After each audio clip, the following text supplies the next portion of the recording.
Hi hello అందరికీ. ఈరోజు chicken recipe మీతో షేర్ చేసుకుంటున్నాను.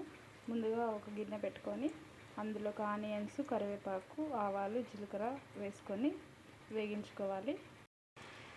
ఇప్పుడు ముందుగా కడిగి పెట్టుకున్న చికెన్ని ఈ ఆయిల్లో వేసుకొని 2 నిమిషాల పాటు ఫ్రై చేసుకోవాలి.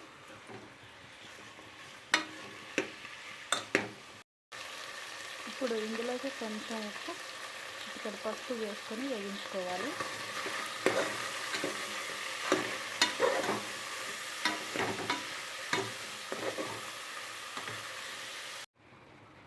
ఇప్పుడు ఇందులోకి కారం, ధనియాల పొడి, గరం మసాలా, ఉప్పు, పసుపు వేసుకొని వేయించుకోవాలి. ఇందులోకి కొంచెం అల్లం వెల్లుల్లి పేస్ట్ వేసుకోవాలి. ఇలాగే దీన్ని ఒక 5 నిమిషాల పాటు మూత పెట్టి బాగా కుక్ చేసుకోవాలి. ఇందులోకి కావాల్సిన నీళ్ళు వేసుకొని బాగా ఉడకనివ్వాలి.